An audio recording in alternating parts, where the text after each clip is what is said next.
Hello everybody, welcome back. This is part 2 of the ear. If you could, leave a like on the video, subscribe if you aren't already, and let's jump right back in. So we left off starting to talk about the internal ear. We talked a little bit about that membranous part, how we're going to kind of loop it into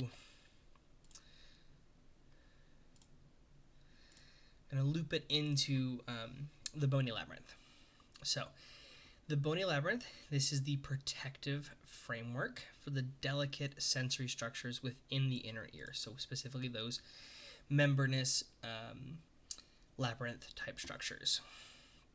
And it plays a key role in both hearing as well as balance. We're going to start talking about balance and equilibrium first, and then we'll eventually get into the hearing stuff.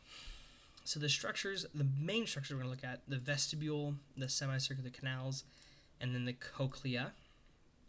There is a fluid called perilymph, which is similar to cerebrospinal fluid, which we call CSF.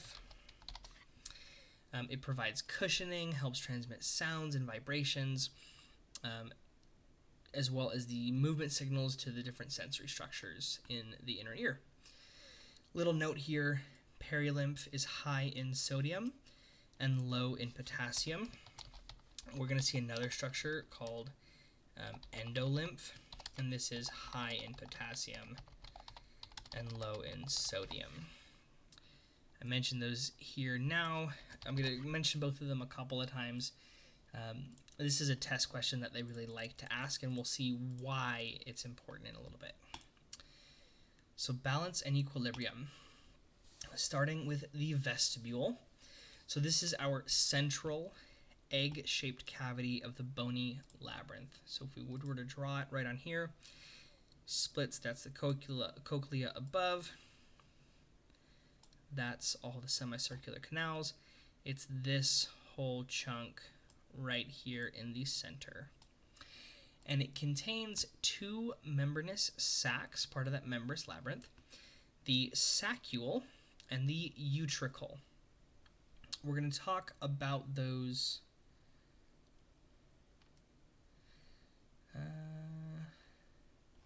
no, I didn't make specific things on them. Okay, so I don't want to go too deep into those.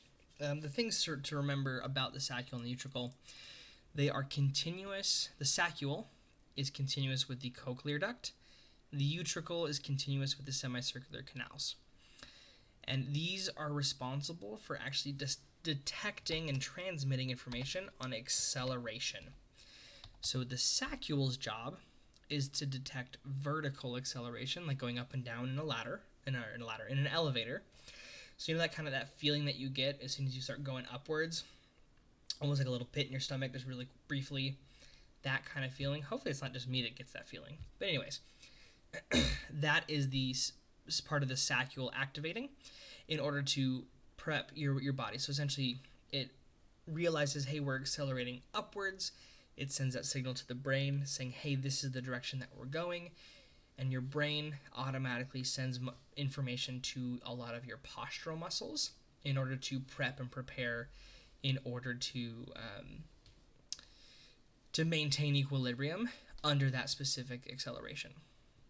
The utricle detects horizontal acceleration, like going forward in a car. Same thing where, if you slam on the gas, your body naturally will tense up and specific muscles will tense in order to make sure that you stay nice and balanced. So that is the job of the saccule and the utricle. Specifically within the saccule and utricle, they have receptor regions called maculae that respond to gravity in the endolymph movement. So this is within the utricle and the saccule. This is what they're made up of. They have hair cells, supporting cells, nerve fibers, a gelatinous mass called otolithic membrane, and then these little tiny rocks called otoconia. So when the head moves or accelerates in directions, when we go up, when we go down, when we turn, move around, accelerate in any direction, the otoconia, these little rocks, shift, which causes the hair cells, these kinocilium, stereocilia, all these guys, these whole hair cells, to shift and bend, which activates the nerve fibers that send information to the brain. Here's a little bit bigger picture of it. You got all the otoliths, gelatin layer, the hair cells with all of the kinocilium and the stereocilii, all that kind of good stuff. So what to take out of this? When our head moves, the otoliths move, which stimulates the hair cells, which sends a signal to the brain. Don't make it more complicated than that. Something that I'm going to actually add into here really quickly, clinical application. We talk about a condition a lot called BPPV. This is, let me make sure I spell the whole word correctly.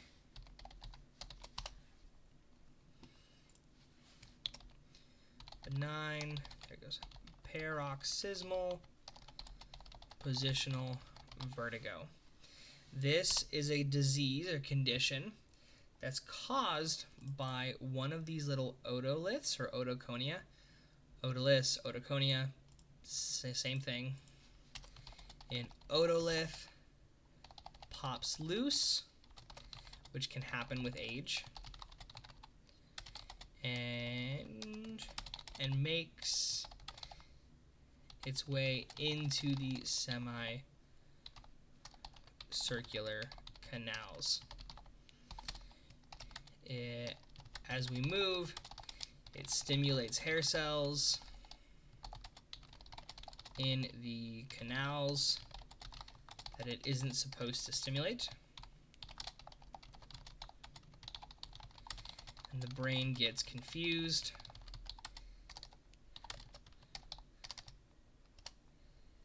The patient gets dizzy. You will talk a lot about this condition. It's not incredibly common. It's more common with older patients, as you know, these otoconia can get a little bit more loose with age. But there are specific tests to diagnose it as well as to treat it. It's some cool stuff. It's something that we can definitely help with, and something that honestly I've already seen in the world is goes undiagnosed by a lot of your standard medical doctors because it's something that's kind of more chiro specific is what I would say, or like more specialist specific. A lot of times people say like, oh, I'm getting vertigo every time that I move my head, and a lot of medical doctors, this is obviously medical doctors know a lot, but because they're not quite as, I should say general practitioners aren't quite as specialized as we are in our specific field, sometimes things like this can get missed by the regular MD doctors. So something to keep your eye out for, and you'll hear a lot more all about this stuff. So that covers the vestibule. Next, the semicircular canal. So the vestibule, if you remember, we said utricle, saccule, up and down acceleration. So think like jump up and down. Utricle, horizontal, running straight forward, running backwards, going in a car, something like that. The semicircular canals deals with more of our rotational or axle around an axis type movements in 3 different planes. The anterior deals with our up and down, so kind of flexion extension. Lateral is more of our rotation side to side, and then our posterior canals is tilting, kind of lateral flexion side to side. And the way that it does it, it has fluid inside of these, and hair cells, similar setup, just without the otoliths, similar setup. Just think instead of the layer, we just have some fluid in there. And when we move, essentially the fluid kind of stays where it's at, and we move, and so then the fluid brushes up against those hair cells, and it stimulates them and tells the brain what direction that we're moving.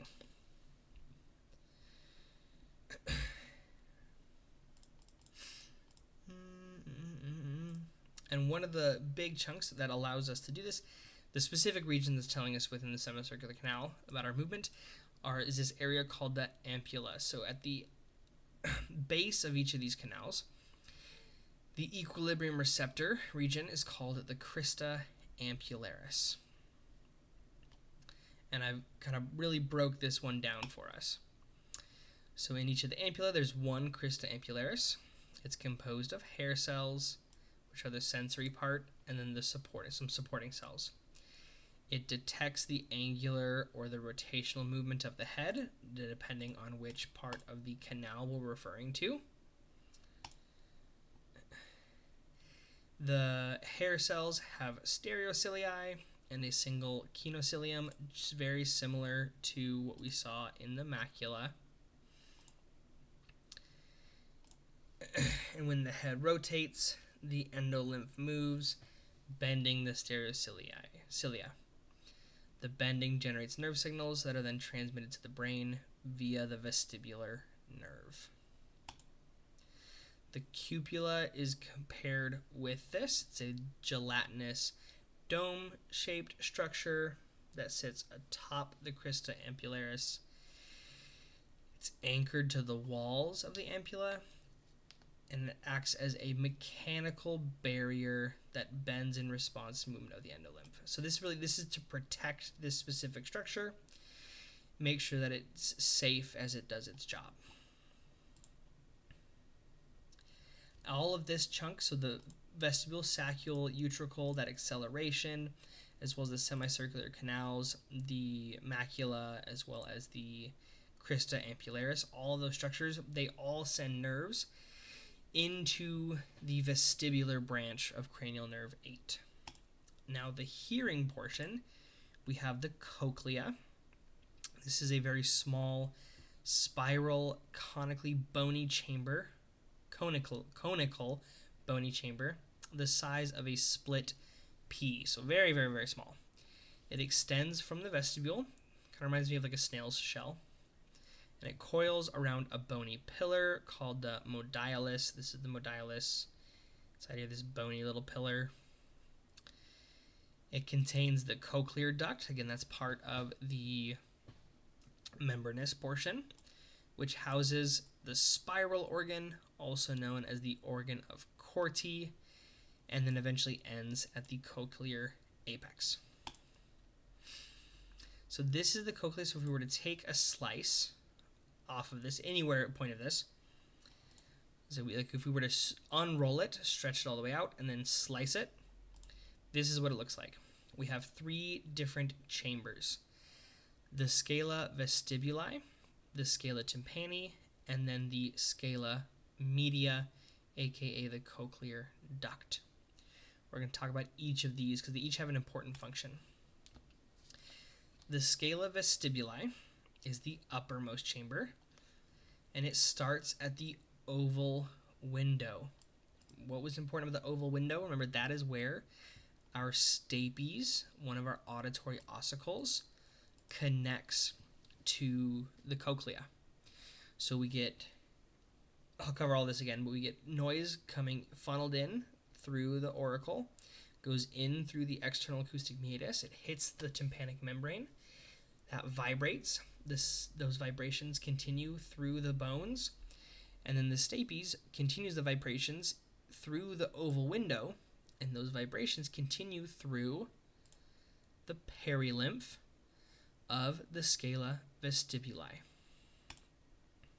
That's where we're up to this point on our hearing. So it's filled with that perilymph.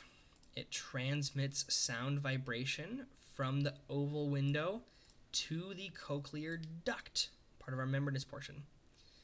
And just a little tidbit, there is a vestibular membrane separates the scala vestibuli from the scala media, which is the next one we're going to talk about. So this is the scala media is the central chamber, and it is filled with endolymph, and this contains the spiral organ, aka organ of Corti, a basilar membrane, and a tectorial membrane. This converts the mechanical sound vibrations into electrical impulses for transmission to the brain. So this guy is important. We're going to talk specifically about the organ of Corti and how it works in just a minute. So here's our cochlear duct. There's a tectorial membrane. We got a bunch of the hair cells, supporting cells, cochlear nerve fibers, this basilar membrane right here, and then the tectorial membrane up there at top. All sorts of stuff. We'll talk about how this works in a minute. The scala tympani, this is the lowermost chamber. It ends at the round window, so there's an oval window and a round window. Oval window is where the stapes fits in. The scala tympani is also filled with paralymph. The round window and the scala tympani's job is to absorb and dissipate excess sound energy through the round window to prevent echo or feedback in the cochlea.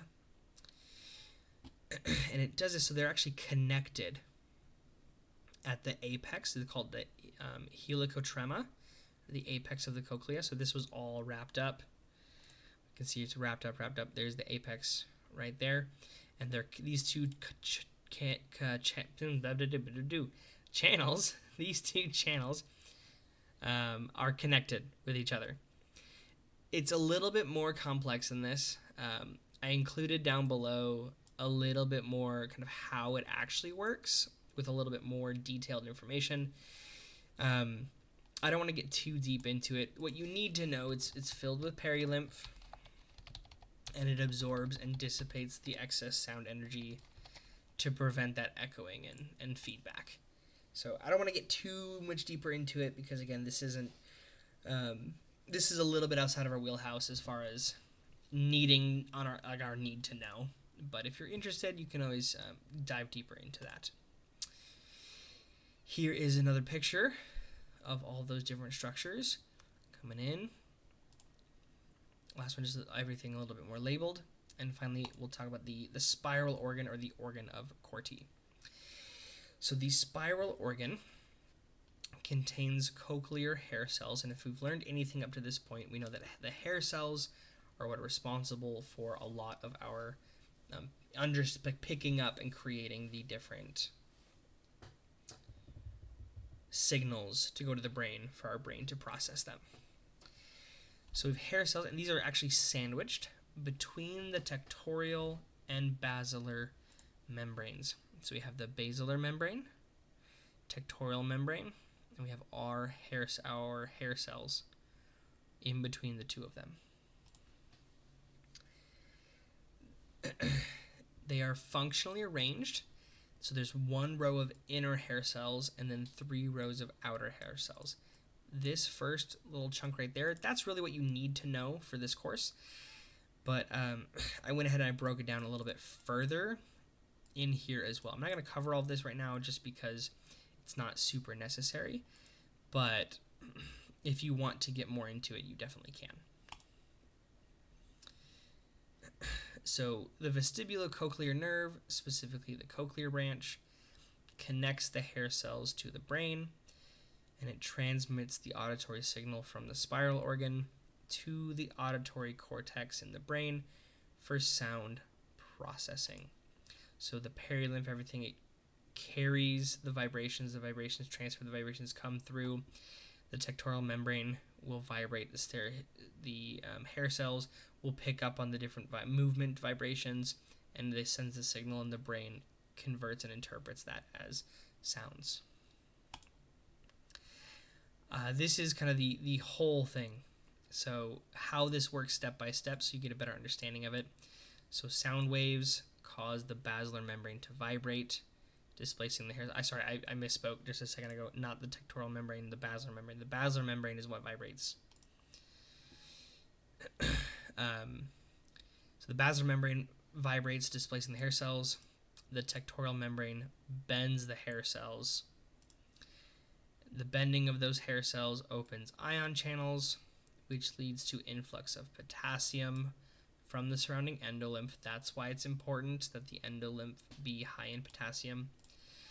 And it generates electrical signal. In the inner hair cells, the outer hair cells contract and elongate, amplifying the motion of the basilar membrane. And then the electrical signals are transmitted via the cochlear branch of cranial nerve 8 to the auditory cortex of the brain for interpretation as sound. So this is a really nice way. It just kind of very easily breaks it down. Technically, you can include a little bit before this, how the sound enters in through the ampulla, goes through the external acoustic meatus, and then into the turns into the vibrations at the tympanic membrane.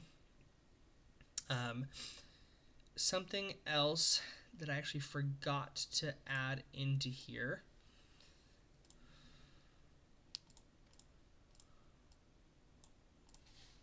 Another clinical application.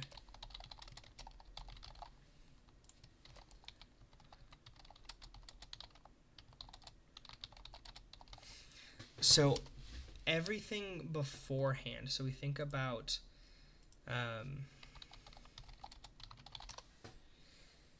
the parts of the ear that are different, that are affected in different ways. We can have what's called, if we have hearing loss, there's two potential causes. Either it's a conduction issue, meaning that the issue is somewhere in either the external or the middle ear. So we have this conductive zone. Conduction being like the conducting the sound waves through everything. Conductive hearing loss. Something stops the sound waves or the vibration from happening. So there's nothing for the cochlea to process. So this can be something like you can have cerumen impaction. That means you have a big ball of earwax that's blocking the sounds. They can't get in through. You can have a blown eardrum. You can have some type of ear infection. With an ear infection, you often get pus or other stuff in the way, so that way you can't actually vibrate appropriately and get the signal through. My wife actually had some skin growing over her eardrum, or she when she was younger. I'm sure a lot of people are familiar with kids that have tubes in their ears because they have chronic ear infections. So my wife had tubes in her ears because she had chronic ear infections, and years later, after having the tubes in her ears, they went in and a doctor was looking, and she actually had a hole still in her ear. Typically, the tubes come out, and that hole in the eardrum closes. Hers did not, and there was actually some skin growing around that area. So they went in and did a little graft. They tried to close it all up and everything, and then they looked again, and there was more skin that had continued to grow. They actually went in and they removed that.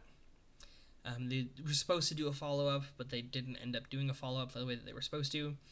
And my wife actually had skin cells grow through all of her auditory ossicles. So her malleus, incus, and stapes were essentially eroded away by skin growing behind her eardrum. So she's about 95-ish% deaf on her right side as a result of that. So she has conductive hearing loss because of something like that. You can also have neural hearing loss, and this is going to be where the nerves themselves are damaged. So this can be due to an issue specifically within the ear. This could be due to like you had some type of severe infection which destroyed some of the nerves. It could also be from a physical trauma.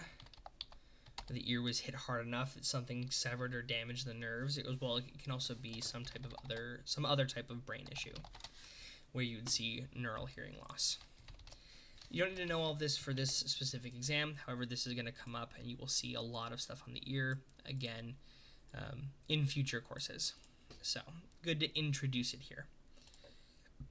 Finally, you have just some pictures. I should pop this one.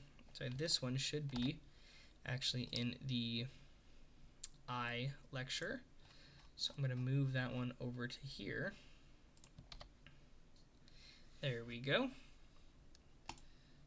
If you have access to the notes, you should see that updated, and then you will see here just some of the components with stuff within them, as well as their specific sensory and their major functions.